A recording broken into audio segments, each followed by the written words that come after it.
안녕하세요. 오늘은 예수의 피밖에 없네. 예수의 피밖에 없네.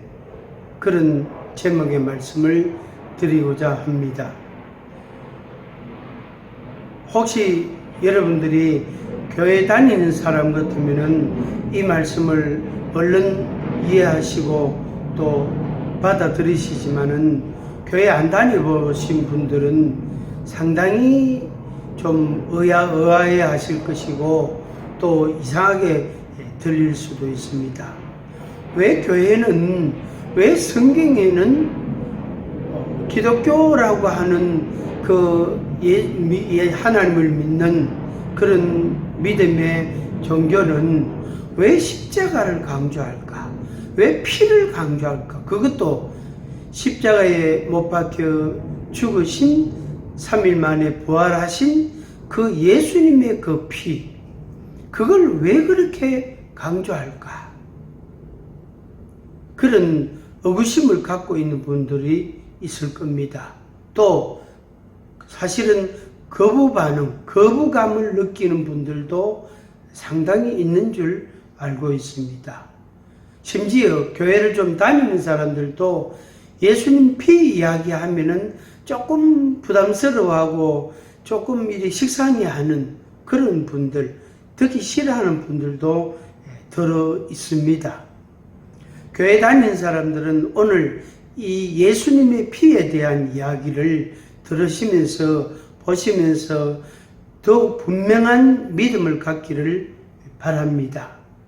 그리고 교회 안 다니신 분들은 그 부분에 대해서 왜 교회는 예수의 피를 그렇게 강조할까?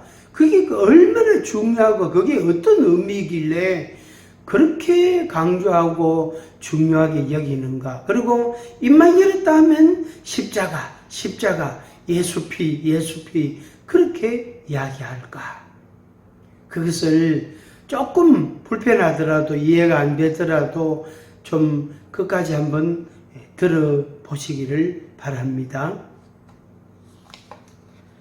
예수의 피밖에 없다. 그런데 성경에 구약성경 레위기 17장 11절에 보면은 육체의 생명은 피에 있습니다. 육체의 생명은 피에 있습니다. 내가 이 피를 너희에게 주어 제단에 뿌려 너희의 생명을 위하여 속죄하게 하였나니 생명이 피에 있으므로 피가 죄를 속하느니라. 아멘. 이 말씀 레위기 17장 11절 말씀을 제가 조금 설명을 드리면은 훨씬 이해하시는데 도움이 될 겁니다. 먼저 나오는 말이 육체의 생명은 피에 있다. 요 말씀은 인정하시겠죠.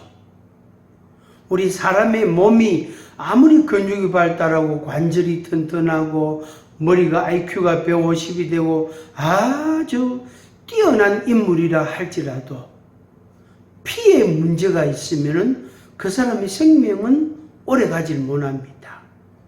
우리가 잘 아는 그 암이라는 그 질병, 그게 나쁜 세포가 정식을 해서 어느 한 부분에 붙어 있으면 그게 우리가 암덩어리라 그러잖아요.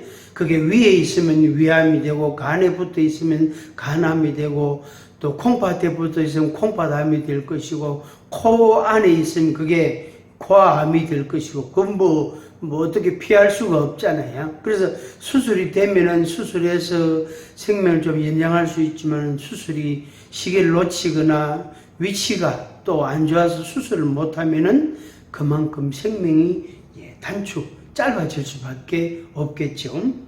육체의 생명은 피에 있다. 그 암은 결국에 뭐냐면은 피와 관련된 겁니다. 그래서 혈액이 문제다. 세균이나 바이러스나 염증이나 또 통증이나 이런 것도 전부 다, 그러니까 바이러스, 세균, 염증, 통증, 고통, 괴로움, 또 뭡니까 근육의 경련 마비, 뭐 머리 뇌의 이상 정세들 뭐 이런 거, 또 신체의 장기들의 기능이 또 이렇게 떨어지고 약화되는 거, 그런 것들이 전부 다 피하고 다 관련이 있단 말이에요. 다리 쥐가 나도 피하고 관련이 있고. 근데 이제 그게 간이나 다른 장기들하고 관련이 있는데 더 면밀히 검사해 보면은 피와 관련이 있단 말이에요. 피부도 피부도 피와 관련이 있단 말이에요. 머리카락도 피와 관련이 있다. 당연히 이빨이나 우리 손발이나 뭐 우리 관절이나 전부 다 우리 속에 있는 오장육부 전체 몸이 다 피와 관련이 있습니다. 이건 우리가 부인할 수가 없잖아요. 그래서 피에 문제가 오면 그 사람에게 고통이 있게 되고 질병이 생기고 생명에 어려움을 겪게 되어지는 겁니다. 그런데 레위기 17장 11절 말씀에 너희의 생명을 위하여 속죄하게 하였나니 그랬습니다. 이것은 바로 뭐냐면은 대신해서 생명을 준다는 말씀이에요. 대신해서 생명을 준다. 그러면은 생명이 있는 다른 어떤 생명체가 죽어서 피를 흘리는 그 피를 어떻게 해요? 대속의 피라 이렇게 말합니다. 그런데 이제 성경에서 우리에게 교훈해 주시는 것이 하나님께서 먼저 우리에게 계시하시기를 대속의 피, 대속의 생명, 죄인을 위해서, 죄를 위해서 생명이 대신 죽어야 되는, 피를 흘려야 되는 그 대속의 죽음에 대한 말씀을 계시해 주셨습니다. 그래서 죄인을 위해서, 죄를 없애기 위해서 누군가가, 무엇인가가 피를 흘려야 된다 하는 그 의미, 그걸 이제 대속의 죽음, 대속의 피 이렇게 말하는데 그게 있어야 된다 하는 그 원리를, 그 방식을, 그 법칙을 하나님이 우리에게 계시해 주셨습니다. 그래서 이제 대표적으로 어린 양 혹은 송아지 혹은 염소 등 이런 제물을 통해서 그 제물이 대신해서 죽음으로 인해서 그 제물을 갖고 온 사람의 죄가 사하여지는, 용서가 되는 그 원리를 하나님이 가르쳐 주신 겁니다. 그래서 그 원리를 따라서 예수님이 대신해서 십자가에 못 박혀 죽으셨다. 그래서 예수님의 죽음을 자기 죄를 위해서, 예수님이 죄가 없으시기 때문에 자기 죄를 위해서 자기가 죽을 필요가 없단 말이에요. 그런데 죄인들과 죄인들의 죄를 대속하기 위해서, 속하기 위해서, 용서하시고 죄를 없애주기 위해서, 마치 종양을 떼어내는 것처럼 없애주기 위해서 대신 죽어주셨다, 피를 흘리셨다 하는 말씀입니다. 그래서 예수님의 죽으심을 대속의 죽음, 대속의 피 흘리심 이렇게 말씀을 한 겁니다. 그래서 누구든지 어떤 허물이 있고 죄가 있든지 간에 그 대속의 죽음을 죽으신 예수님의 죽으심, 예수님의 피 흘리심을 마음에 받아들이면 그 사람은 죄 사함을 받게 되고 죄 없이함을 받게 되고 그 죄로 인한, 그러니까 책임, 죄책, 죄로 인한 책망, 죄의 결과가 사망인데 그 죄의 결과에 대한 책임과 그 짐을, 그 대가를 받지 않게 되는 거예요. 왜? 죄를 없앴기 때문에. 죄를 없앴기 때문에. 죄를 없다고 하나님이 선언하시기 때문에. 용서해 주셨기 때문에. 그렇습니다. 그래서 예수님의 십자가의 피 흘리심, 그 대속의 죽음을 믿는 사람은 속죄의 은혜를 받고 죄 사함을 받고 죄 없이함을 받고, 그리고 죽음 대신에, 죄의 삭선 사망이니까 죽음 대신에, 사망 대신에 생명을 얻게 됩니다. 새 생명을 얻게 됩니다. 그 새 생명은 영원한 생명이 되는 겁니다. 그래서 예수님을 믿으시라고 이렇게 권하고 추천하고 또 이렇게 설명을 하고 인도를 하고 그렇게 하게 되어지는 겁니다. 레위기 16장 21절 이하에 보면은 염소 한 마리에 염소 한 마리에게 머리에다가 안수를 하고 그 염소에게 모든 백성들의 죄의 짐을 다 지웁니다. 그러니까 모든 그러니까 그 나라의 모든 백성들, 사람들의 죄의 짐, 그 죄책, 죄의 책망, 그 죄의 대가, 죽음이죠. 그것을, 그 죄를 그 염소에게 전가시키는 거예요. 다 전가시키고 그 염소를 몰고 저 멀리 광야로 나갑니다. 돌아올 수 없을 만큼 멀리 나갑니다. 말 그대로 거기는 광야라, 물도 없고 풀도 없고 그냥 그 뜨거운 태양열 그것만 강하고 모래의 열기가 얼마나 하고 그 바람이 얼마나 고통스럽습니까? 거기에다가 염소를 놔두고 그 몰고 간 사람은 돌아온단 말이에요. 그럼 염소는 굽이 갈라졌잖아요. 굽이 갈라졌기 때문에 모래 위를 걸을 수가 없잖아요. 그 굽 사이로 모래가 올라오잖아요. 그렇잖아요. 그죠? 그래서 염소는 불과 10m, 20m 얼마 못 가서 쓰러지게 됩니다. 그래서 당연히 죽게 되죠. 그러면은 날짐승들이 와서 새들이 아주 사나운 새들이 와서 그 염소를 뜯어먹는 겁니다.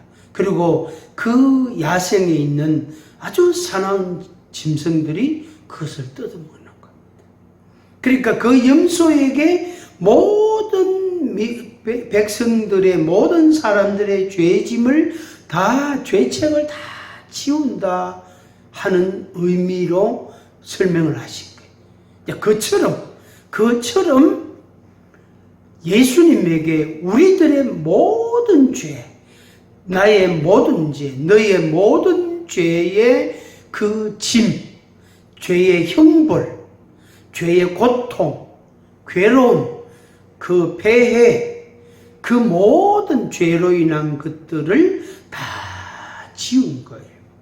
그래서 하나님이 우리 인생들에게, 우리 인간에게 독생자를 내어주셨다. 내줬다 이 말이에요. 그래서 마음대로 하라고 내줬단 말이에요.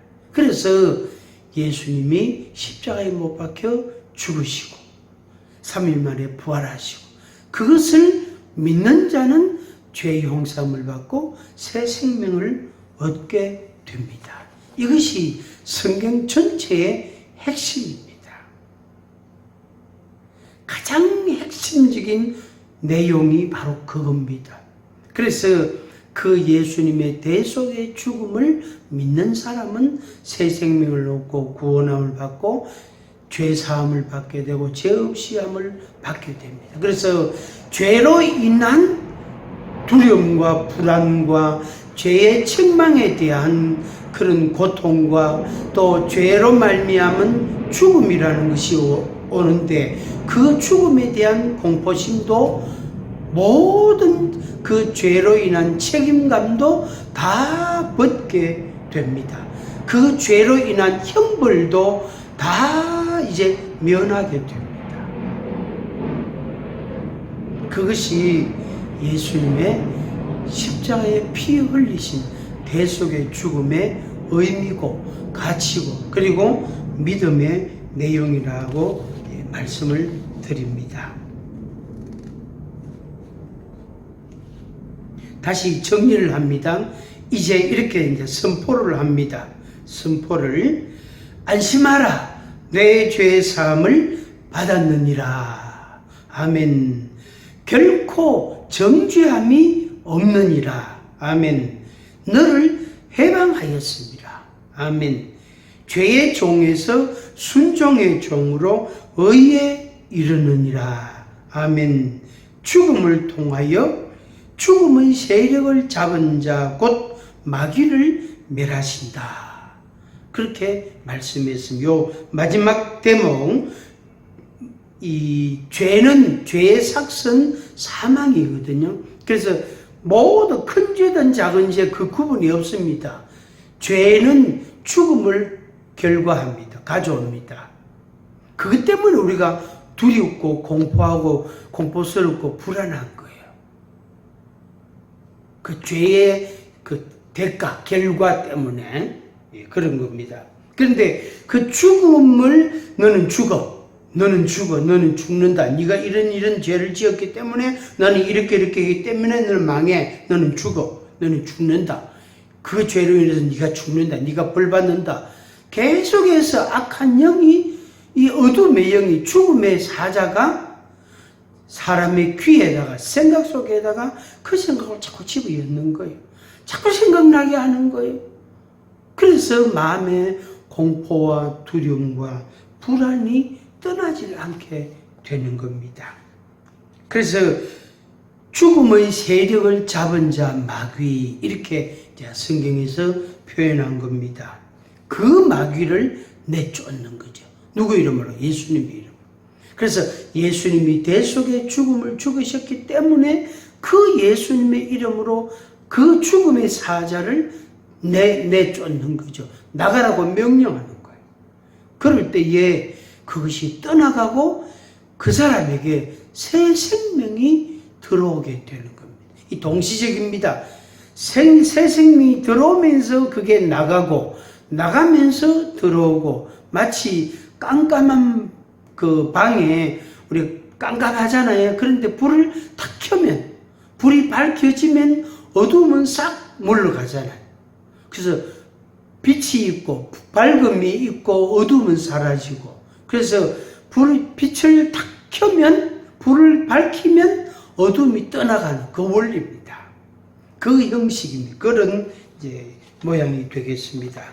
찬송가 이런 가사가 있습니다. 찬송가 268장에 이런 가사가 있습니다. 죄에서 자유를 얻게 함은 보혈의 능력, 주의 보혈, 시험을 이기고 승리하니 참 놀라운 능력이로다. 주의 보혈 능력 있도다. 주의 피 믿어. 주의 보혈 그 어린 양의 매우 귀중한 피로다. 아멘. 찬송가 252장 1절에 이런 가사가 있습니다. 나의 죄를 씻기는 예수의 피밖에 없네. 다시 정케하기도 예수의 피밖에 없네. 예수의 흘린 피 날 희게 하오니 귀하고 귀하다. 예수의 피밖에 없네. 나의 죄에 속하기는 예수의 피밖에 없네. 나는 공로 없으니 예수의 피밖에 없네. 영원토록 내 할 말 예수의 피밖에 없네. 나의 찬미 제목은 예수의 피밖에 없네. 이것을 어떻게 믿습니까? 믿음이 생기지 않으면 도무지 납득이 안 되고 이해가 안 됩니다. 그래서 이해가 안 되는 거는 믿는 거예요. 만약에 자기 생각에 그래서 그렇구나 하고 납득이 되고 이해가 되고 마음에 인식이 되면 그거는 안 믿어도 됩니다. 그런 이론은, 그런 사건은 우리가 믿지 않아도 돼요. 뉴스를 들었을 때 이런 그런 또 사건이 발생했구먼, 그거 그냥 우리가 그냥 받아들이지, 그걸 막 연구하고 분석하고 쫓아가보고 따져보고 확인해보고 그런 절차를 밟지 않잖아. 그죠? 그런데 도무지 내 생각으로 믿어지지 않는 것이 있으면 그거는 믿음이라는 모양, 믿음이라는 모습으로밖에 안 되는 거예요. 예수님의 피, 십자가의 피 흘리심으로 우리가 죄 사함을 받고 새 생명을 얻는다. 이거는 도무지 이해가 안 됩니다. 그래서 믿으십시오.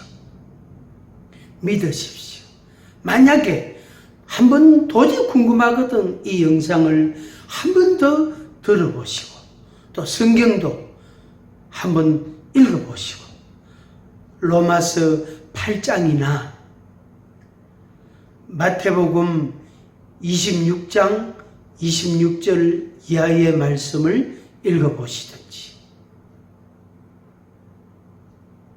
또 레위기 1장부터 몇 장을 읽어보시든지 그렇게 보시면은 좀 이해가 되고 그래서 그렇구나 해서 여러분 마음속에 믿음이 생기고 동시에 여러분들이 영적인 승리자가 됩니다. 더 이상 내가 눌리지 않고 공포심이 없어지고 두려움이 없어지고 자유함을 평안함을 맛보게 됩니다. 그럴 때에 두 팔을 높이 들고 할렐루야 하게 되고 큰 소리로 마치 높은 산 꼭대기에 올라가서 우리가 야호 그러잖아요. 그죠? 기뻐하고 즐거워하는 것처럼 그런 외침이 나오게 됩니다. 혹시라도 마음에 답답함이 있거나 어려움이 있으면 예수님의 피의 능력과 권세를 믿는다. 찬송가 268장 252장 그런 찬송 가사를 보면서 여러분들이 믿음을 갖고 그 죽음의 영을 내쫓는 거예요. 나가라고 명령을 하는 거예요. 예수님의 피밖에 없다. 예수님의 피밖에 없다. 그렇게 선언해 보시기를 바랍니다. 여러분에게 놀라운 그런 신령한 영적인 축복이 있을 것입니다. 진심으로 축복합니다.